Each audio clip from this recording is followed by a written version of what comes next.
નમસ્તે મિત્રો, મારી યુટ્યુબ ચેનલમાં તમારું સ્વાગત છે. જસવંતીબેન જ્યારથી નિવૃત્ત થયા હતા ત્યારથી એમને એમની શાળામાં એમની સાથે કામ કરતા પંડ્યા સાહેબના કહેલા જોક્સ ખૂબ જ યાદ આવતા. પંડ્યા સાહેબના જોક્સમાં રહેલા રમૂજ સાથે ક્યાંક ને ક્યાંક વાસ્તવિકતા પણ છુપાયેલી હતી. એ હવે એમને સમજાય છે. પંડ્યા સાહેબ નિવૃત્ત થયા પછી જ્યારે પણ બધાને મળતા ત્યારે હંમેશા બધાને હસતા હસતા કહેતા કે નિવૃત્ત થયા પછી જ્યારે પણ હું મારી પત્નીને જઈને પૂછું છું કે લાવ તને કંઈક મદદ કરું, ત્યારે જવાબમાં એટલું જ બોલે, બસ શાંતિથી ચૂપચાપ એક જગ્યામાં બેસી રહો એટલે મને મદદ થઈ જશે. અને હદ તો ત્યારે થઈ જાય.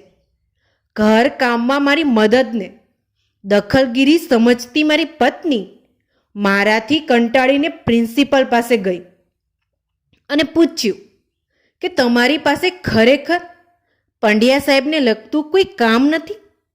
અને જો ખરેખર કોઈ કામ ના હોય તો હું તમને સામેથી પૈસા આપું, એમને રોજ થોડા કલાક માટે તમારી સ્કૂલમાં પાછા રાખી લો. હસતા હસતા કહેલી પંડ્યા સાહેબની વાતમાં રહેલું રમૂજ જસવંતીબેનના જીવન સાથે પણ ક્યાંક ને ક્યાંક સંકળાયેલું હતું.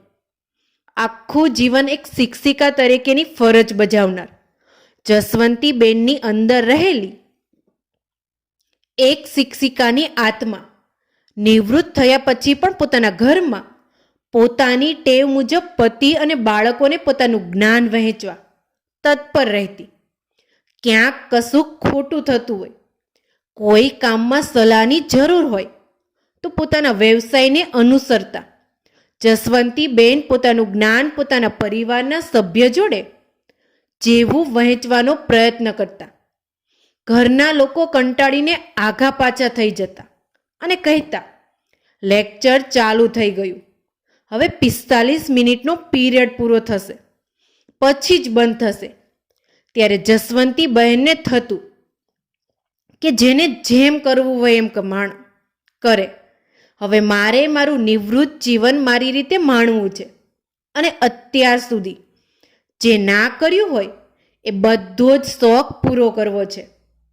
ચુસ્ત શિસ્ત પાલન સાથે આજીવન એક કન્યા શાળામાં શિક્ષિકા તરીકેની ફરજ બજાવનાર જસવંતીબેન જેવા નિવૃત્ત થયા, એમનું મન તો જાણે વર્ષોના જેલમાંથી મુક્ત થયેલા આઝાદ કેદી જેવું અનુભવ કરવા માંડ્યું. મનમાં દબાવી રાખેલ ઈચ્છાઓની સ્પ્રિંગ ઉછળીને બહાર આવી ગઈ. એમને થયું હવે તો બસ બિંદાસ મન ફાવે એમ મસ્તીથી રહેવાનું. શાળામાં એક ચુસ્ત શિસ્તપ્રિય જીવન જીવતા વ્યક્તિ તરીકેની છાપ ધરાવતા જસવંતીબેન વિદ્યાર્થીઓમાં પોતાની એક આગવી છબી ઊભી કરી હતી, જેને વિદ્યાર્થીઓ પોતાનું એક ઉમદા આદર્શ માનીને અનુસરતા. કડક ઇસ્ત્રીવાળી સાડી અને કાળી ફ્રેમવાળા ચશ્મા પહેરી પ્રભાવશાળી વ્યક્તિત્વ ધરાવતા જસવંતીબેન જેવા શાળામાં દાખલ થતા વિદ્યાર્થીઓ ગભરાઈને સાવધાન થઈ જતા. એમની હાજરીમાં તો ઠીક, પણ શાળાની બહાર જાહેરમાં પણ ક્યાંક જસવંતીબેન એમને જોઈ ના લે એવી બીક એમને રહેતી. ક્યાંક બહાર જઈને બજારું ખોરાક ખાતા હોય ત્યારે મનમાં હંમેશા ડર રહેતો કે ક્યાંક જસવંતીબેન જોઈ જશે તો કાલે શાળામાં જરૂર ઠપકો આપશે. કેટલી વાર કહ્યું છે કે બહારનો કચરો પેટમાં નાખવાથી સ્વાસ્થ્ય પર ખરાબ અસર થાય છે. હંમેશા ઘરનો ખોરાક ખાવો જોઈએ. ક્યાંક જાહેર જીવનમાં પણ એમની વિદ્યાર્થીઓને વધુ પડતી ફેશન કરતા અથવા તો પાર્ટી કરતા પહેલા જસવંતીબેનનો કડક ચહેરો એમની નજર સામે આવી જતો અને એમની પીછેહટ થઈ જતી એવો ઠસ્સો હતો. જસવંતીબેનનો શાળામાં પોતાની શાળાની વિદ્યાર્થીની ઉપર પ્રભાવ પાડવા માટે એમણે પણ એ શિસ્ત પાળવું જરૂરી હતું. આખરે એ કડક કન્યા શાળાના શિક્ષક હતા. એ વાત એમને હંમેશા યાદ રાખવી પડતી. પણ હવે શેની બીક? હવે તો નિવૃત્ત થઈ ગયા હતા. વિચારતા જસવંતીબેને પોતાની અધૂરી રહેલી ઈચ્છાઓની યાદી બહાર કાઢી અને એમાંથી એમની એક અધૂરી રહેલી ખાસ ઈચ્છા પૂરી કરવા માટે સરસ તૈયાર થઈ ગયા.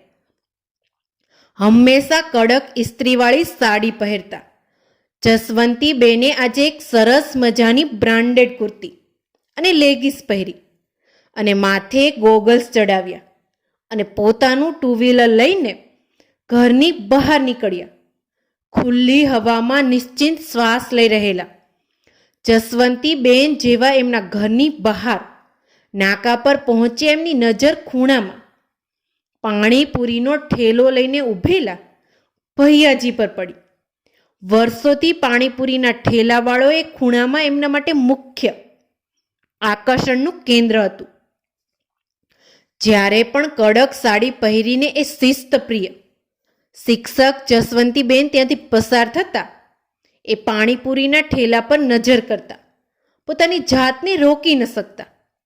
મોઢામાં પાણી અવશ્ય આવી જતું, પણ દિલ પર પથ્થર મૂકીને આગળ વધી જતા. લારી પાસે ઊભી રહીને પાણીપુરી ખાતા મને મારી કોઈ વિદ્યાર્થીની જોઈ લે તો મારી સી દશા થાય, એમ વિચારીને પોતાનું મન મારી લેતા. પરંતુ આજે તો મન મૂકીને પાણીપુરી ખાઈશ એમ વિચારતા જસવંતીબેન જાણે વર્ષો જૂનું કોઈ રંગીન સ્વપ્નો પૂરું થવાનું હોય એમ ઉત્સાહિત થઈને પાણીપુરીની લારી પાસે જઈને ઊભા રહી ગયા. પોતાના ગોગલ્સ માથા પર ચડાવ્યા અને ભૈયાજી આપેલો દળિયો હાથમાં લઈને પાણીપુરીની રાહ જોઈને લાઈનમાં ઊભા રહી ગયા. જેમ જેમ ભૈયાજી પાણીમાં ડૂબેલી પૂરી કાઢીને એક પછી એક બધાને દળિયામાં મૂકતા ગયા, તેમ તેમ જસવંતીબેનની પાણીપુરી ખાવાની તલબ વધતી ગઈ. એમનું મન પાણીપુરી ખાવા માટે બેકાબૂ બની ગયું. છેવટે એમણે ધીરજની કસોટીનો અંત આવ્યો અને ભૈયાજીનો પાણીપુરીવાળો હાથ એમના દળિયા તરફ લંબાવ્યો અને એ જોઈને જસવંતીબેનની આંખો ચકળવકળ થઈ ગઈ. એમણે ફટાફટ ભૈયાજીની મૂકેલી પાણીપુરી પોતાના હાથમાં લીધી અને જેવી પોતાના મોઢમાં મૂકવા ગયા એવો જ એમની આંખનો ડોળો જાણે ફાટીને બહાર આવી ગયો. એમની સામે હંમેશા પોતાના ચીંધેલા રસ્તા પર ચાલતી વિદ્યાર્થીની કવિતા ચહેરા પર જાણે કોઈ આઘાત લાગ્યો હોય એવા ભાવ ઊભી હતી. કવિતાના મોઢામાંથી આપોઆપ શબ્દ જાણે બેકાબૂ બનીને બહાર નીકળી ગયા. મેડમ, તમે પણ લારી પર ઊભા રહીને પાણીપુરી ખાઓ? સાંભળીને જસવંતીબેનને તો જાણે કાપો તો લોહી ના નીકળે. મોઢા સુધી પહોંચીને અટકી ગયેલી પાણીપુરી જાણે કોઈ ધક્કો લાગ્યો હોય એમ આપોઆપ જ અંદર ઘસી ગઈ અને એમણે ઊભી કરેલી એમની છાપની જેમ જ અંદર જઈને કકડ ભૂસ થઈ ગઈ. મન મૂકીને લારી પાસે ઊભા રહીને પાણીપુરી ખાવાનું રંગીન સપનું અચાનક જ બ્લેક એન્ડ વ્હાઇટ થઈ ગયું હોય એમ જસવંતીબેનના ચહેરાનો રંગ ઉડી ગયો. કવિતા ત્યાંથી જતી રહી. પછી જસવંતીબેનને થયું કે હવે જે થયું એ હવે આવી જ છું તો પાણીપુરી ખાઈને જ જાઉં. પછી જસવંતીબેને પાણીપુરી તો મન મૂકીને ખાધી, પરંતુ પોતાની વિદ્યાર્થી દ્વારા રંગે હાથો પાણીપુરી ખાતા પકડાઈ ગયા હોવાથી પાણીપુરીના સ્વાદમાં થોડી કચાશ રહી ગઈ. એમની સાથે ઊભેલી બીજી મહિલાઓ સાથેની એમની પાણીપુરી ખાવાની પંગત જેવી પૂરી થઈ. ભૈયાજી બધાને ચૂરમો બનાવી આપ્યો, જે ખાઈને જ જસવંતીબેન ત્યાંથી રવાના થયા.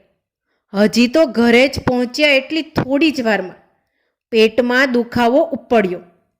થોડી વારમાં તો પેટમાં દુખાવો અસહ્ય થઈ ગયો. કદાચ પાણીપુરી થોડી વધારે આરોગી લીધી છે એટલે આટલું પેટમાં દુખે છે.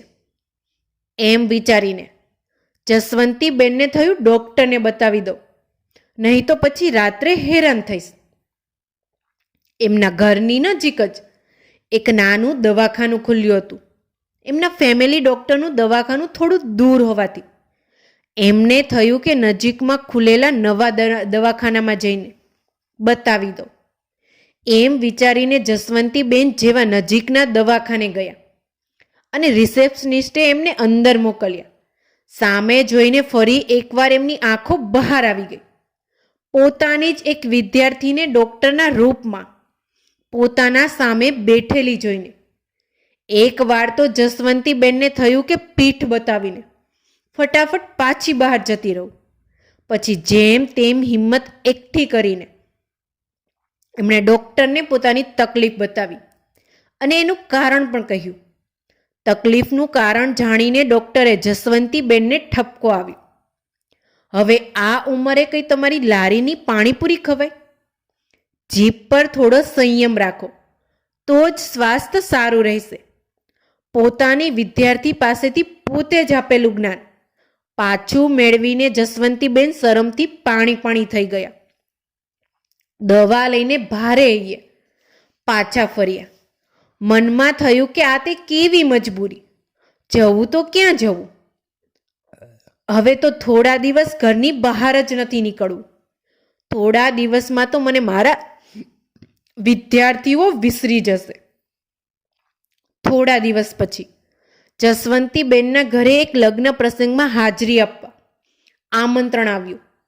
લગ્નના આગલા દિવસે સંગીત સંધ્યાનું આયોજન કરવામાં આવ્યું હતું, જેમાં પણ જસવંતીબેનને હાજરી આપવાનું ખાસ નિમંત્રણ હતું.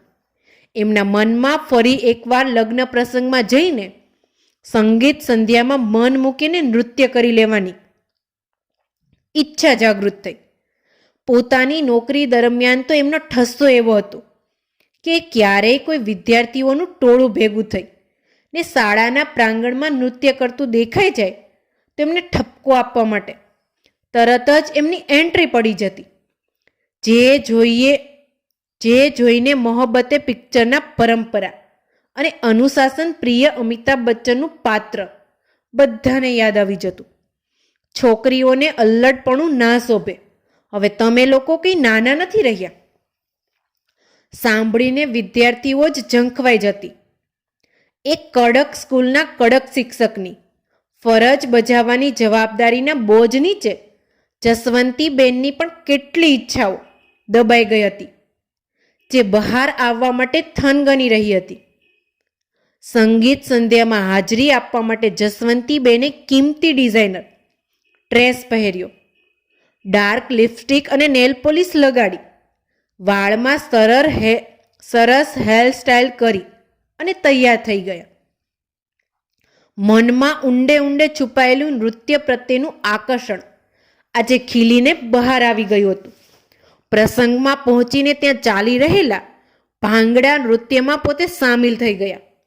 એમણે જેવા પોતાના બે આંખ ઊંચા કર્યા અને એક પગ ઊંચો કરીને ભાંગડા કરવાની શરૂઆત કરી. એમના પગ નીચેથી જમીન ખસી ગઈ. એમની બરાબર સામે જ જાણે કોઈ હોરર શો જોઈ લીધું હોય એવા હાવભાવ સાથે આઘાત પામેલી એમની ભૂતપૂર્વ વિદ્યાર્થીની ઊભી હતી. જસવંતીબેનના બંને હાથ અદ્ધર હવામાં રહી ગયા અને એક પગ ઊંચો અને એક જમીનને અડીને રહી ગયો, જાણે કોઈએ સ્ટેચ્યુ કર્યું હોય એમ.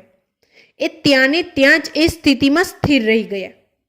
આઘાત પામેલી એમની વિદ્યાર્થીની જસવંતીબેનને ભોઠા પડેલા જોઈને ત્યાંથી ખસીને ક્યાંક આગી પાછી થઈ ગઈ. એ તો ત્યાંથી ગાયબ થઈ ગઈ, પરંતુ જસવંતીબેનનું નૃત્ય કરવાનો ઉત્સાહ ઠરી ગયો. આ તો કેવી મજબૂરી જસવંતીબેનને થયું. પછી મનોમન પંડ્યા સાહેબનો એક જોક્સ ફરી એમને યાદ આવી ગયો અને એમના ચહેરા પર હાસ્ય ફરી વળ્યું. એ હંમેશા પોતાની મનોદશાને રમૂજી બનાવીને વ્યંગ કરતા કહેતા કે મને થતું જ્યારે હું દુનિયા છોડીને સ્વર્ગમાં જઈશ ને ત્યાં જ કદાચ મને પોતાના સપના મુક્ત મને માણવાનો આનંદ મળશે. અને એક દિવસ મને સપનું આવ્યું કે હું ખરેખર સ્વર્ગમાં પહોંચી ગયો. મને થયું કે આજે તો ધરતી પર રહેલો કોઈ પણ મનુષ્ય મને જોઈ નહીં શકે. આજે તો આરામથી મદિરાપાન કરતાં કરતાં સ્વર્ગમાં અપ્સરા નૃત્ય જોઈશ. એમ વિચારીને જેવું મેં સભામાં બેસીને અપ્સરા નૃત્ય જોવાનું શરૂ કર્યું, મારી આંખો ચાર થઈ ગઈ. અપ્સરાના રૂપમાં મારી સામે મારી એક વિદ્યાર્થીની ઊભી હતી અને મને જોઈને આદરપૂર્વક નમસ્તે સાહેબ કહીને ત્યાંથી જતી રહી અને મારું સ્વપ્ન તૂટી ગયું કહીને ખડખડાટ હસતા પંડ્યા સાહેબનો ચહેરો યાદ કરીને જસવંતીબેન ચહેરા પર સ્મિત અને માથા પર હાથ મૂકીને પોતાની પણ કંઈક એવી જ દશા થતાં વિચાર્યું, હવે જવું તો ક્યાં જવું? હાય હાય એ મજબૂરી. મિત્રો, તમને મારી આ સ્ટોરી ગમી હોય તો કમેન્ટ બોક્સમાં જરૂરથી બતાવજો. આવી જ સરસ સ્ટોરી સાંભળવા માટે મારી આ ચેનલને લાઇક, શેર અને સબસ્ક્રાઈબ કરો. Thank you so much.